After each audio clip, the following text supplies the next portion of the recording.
Hello everyone, welcome to our channel उड़ान सपनों की। बेटा आज हम करेंगे क्लास 7 की विज्ञान की वर्कशीट नंबर 3, जो कि आपकी डेट 16 अप्रैल की है। पादपों में पोषण की अन्य विधियां हम पढ़ेंगे। मनुष्य और अन्य प्राणियों की तरह कुछ पादप भी अपने पोषण के लिए अन्य पादपों द्वारा निर्मित खाद्य पर निर्भर होते हैं।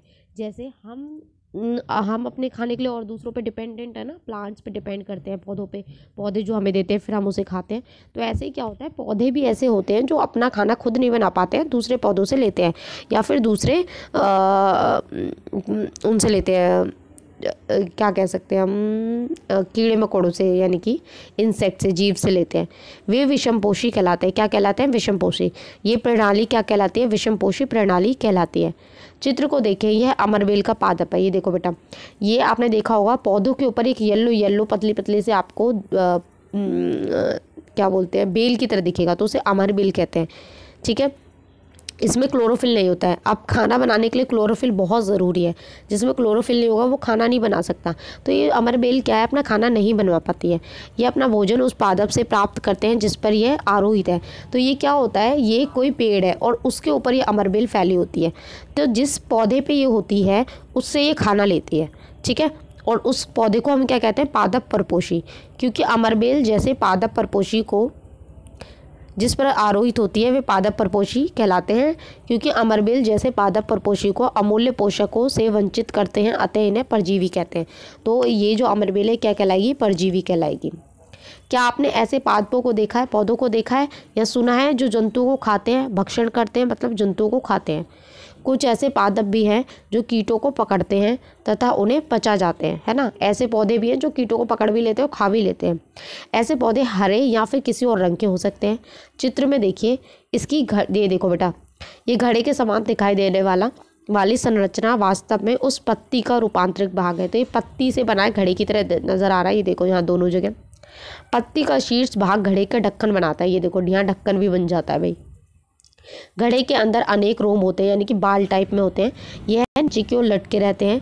जब कोई कीट क्या करता है, इस घड़े में प्रवेश करता है, आ जाता है, तो वह बाहर नहीं निकल पाता। और फिर क्या होता है भाई, जब वो अंदर पहुंच गया, घड़े के अंदर अनेक रोम होते हैं जो उसे नीचे की ओर ढलके रहते हैं। जब कोई कीट घड़े में प्रवेश कर जाता है तो वह बाहर नहीं निकल पाता।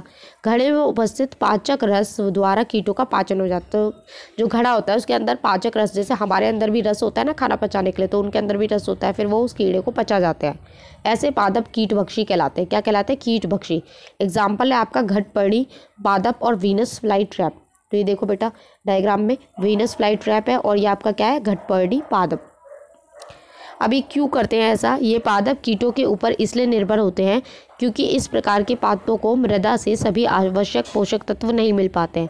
तो क्या होता है, मिट्टी से इनको सारे पोषक तत्व नहीं मिलते, इसलिए ये दूसरे इंसेक्ट से लेते हैं। चलिए क्वेश्चन आंसर देखते हैं बेटा। फर्स्ट क्वेश्चन, पीले रंग के दुर्बल तने वाले परजीवी पादप का नाम लिखिए। तो भाई ये क्या है आपकी? अमरबेल। ठीक है, अमरबेल।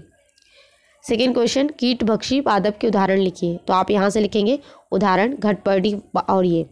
ठीक है, ये आपके सेकंड का आंसर हो जाएगा। थर्ड क्वेश्चन, कीटभक्षी पादप कीटों का भक्षण क्यों करते हैं? तो यहाँ से आप लिखेंगे ये इसलिए करते हैं क्योंकि मृदा से सभी आवश्यक पोषक तत्व इन्हें नहीं मिलते हैं। तो ये आपके थर्ड का आंसर हो जाएगा। ठीक है, फोर्थ क्वेश्चन, परजीवी व कीटभक्षी पादप द्वारा किस प्रकार के पोषण का उपयोग किया जाता है? तो बेटा ये है आपका विषमपोषी प्रणाली। क्या कहलाती है आपकी? विषमपोषी प्रणाली। तो ये आपके फोर्थ का आंसर हो जाएगा। मैं यहाँ लिख ही देती हूँ, विषमपोषी प्रणाली। ये आपके फोर्थ का आंसर हो जाएगा। ठीक है, तो यहाँ होती है आपकी वर्कशीट कंप्लीट। आई होप आपको अच्छे से समझ में आई हो। तो ये है विषमपोषी प्रणाली, फोर्थ का आंसर। यहाँ आपकी वर्कशीट कंप्लीट होती है। आई होप आपको अच्छे से समझ में आई हो। तो प्लीज़ चैनल को लाइक करें, सब्सक्राइब करें, कमेंट करें और अपने फ्रेंड्स के साथ शेयर ज़रूर करें ताकि वो भी इस वर्कशीट को कर पाएँ। Thanks for watching.